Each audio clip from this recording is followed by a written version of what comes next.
Colombia के रहने वाले इस शख्स ने अपनी बेटी को ठंड से बचाने के लिए 13 करोड़ रुपए जला दिए थे। लेकिन इतने पैसे इसके पास कहां से आए थे? आखिर क्या काम करता था ये शख्स? आज हम जिस शख्स के बारे में जानेंगे उसके पास पैसों की कोई कीमत नहीं थी। ज्यादा जानने के लिए वीडियो को अंत तक जरूर देखिए। अगर आप चैनल पर नए हैं तो चैनल को सब्सक्राइब कीजिए और साथ में बेल आइकन को भी प्रेस कीजिए ताकि इस तरह के इंटरेस्टिंग वीडियोस का नोटिफिकेशन आप तक पहुंचता रहे। 90s के दौर का नशे के कारोबार का माफिया था ये शख्स, जिसके पास इतना पैसा था कि उन पर लगाने के लिए करीब 1000 करोड़ रुपए के सिर्फ रबर ही लगते थे। इसके गोडाउन में पड़े अरबों रुपयों को चूहे ही कुतर जाते थे। दोस्तों, हम जिस शख्स की बात कर रहे हैं उसका नाम पाब्लो एमिलियो एस्कोबार था। दुनिया का सबसे बड़ा ड्रग तस्कर। करीब पूरी दुनिया के 80% ड्रग के कारोबार पर पाब्लो का कब्जा था। उस दौर में दुनिया के सबसे अमीर शख्सों में पाब्लो का नाम शामिल था। पाब्लो का जन्म कोलंबिया के रियो नेग्रो में साल 1949 में एक गरीब परिवार में हुआ था। पाब्लो जब कॉलेज में पढ़ता था तो फीस नहीं देने के कारण उसे कॉलेज से निकाल दिया गया था। उसके बाद से ही पाब्लो ने जुर्म का रास्ता अपना लिया था। 18 साल की उम्र से ही पाब्लो छोटे मोटे क्राइम करने लगा था।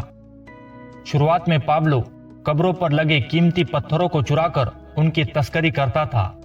छोटी मोटी चोरियां करते करते एक दिन पाब्लो ने कोलंबिया के मेडलिन शहर के एक अमीर शख्स को किडनैप कर लिया था और फिरौती के तौर पर उससे $1 लाख वसूल किए थे, जो आज के करीब 82 लाख रुपए के बराबर है।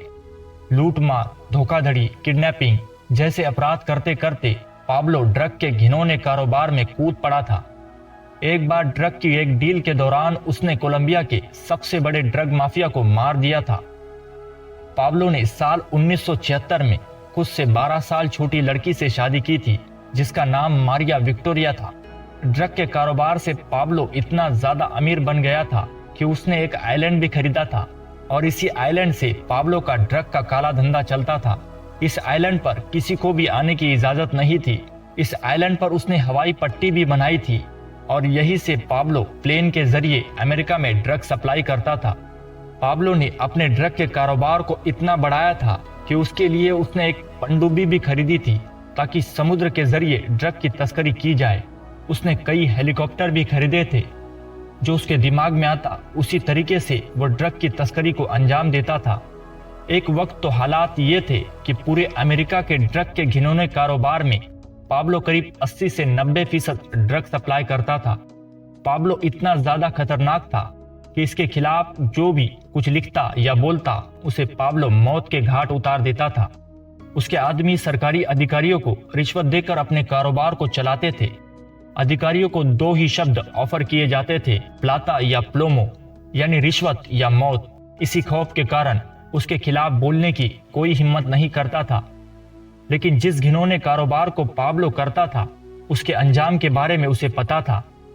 उसे हमेशा अमेरिकी एजेंसियों के गिरफ्तारी का डर सताता था। इससे बचने के लिए पाब्लो ने पॉलिटिक्स में एंटर किया था और 1982 में जीत हासिल करके पाब्लो पार्लियामेंट भी पहुंचा था। पाब्लो ने अपनी छवि लोगों के सामने सुधारने के लिए गरीबों के लिए कई सारे मकान भी बनवाए थे। गरीबों में पैसे भी पाब्लो बांटता था ताकि उसकी छवि लोगों में बदल जाए। पाब्लो के पास अनगिनत पैसे थे। उसे 90s के बिलियनियरों में शुमार किया जाता था। पाब्लो के बारे में एक घटना का जिक्र किया जाता है कि जब पाब्लो की बेटी को सर्दी लग रही थी तो उसे सर्दी से बचाने के लिए पाब्लो ने 13 करोड़ रुपए जला दिए थे। साल 1991 में एक प्रेसिडेंट पद के उम्मीदवार के मर्डर केस का इल्जाम लगने के बाद पाब्लो ने सरेंडर किया था, लेकिन खुद की बनाई जेल में उसे रखा जाए और किसी भी व्यक्ति को अमेरिका डिपोर्ट करने के कानून में बदलाव करने की शर्त पर सरेंडर किया था। लेकिन साल भर के अंदर ही पाब्लो खुद की बनाई जेल से भी भाग गया था। जैसे काम पाब्लो करता था उसका अंजाम भी वैसा ही हुआ था। 2 दिसंबर 1992 को पाब्लो को गोलीबारी में मार दिया गया था। अगर आपको ये वीडियो पसंद आई है तो इसे लाइक करें और इसे ज्यादा से ज्यादा शेयर करें।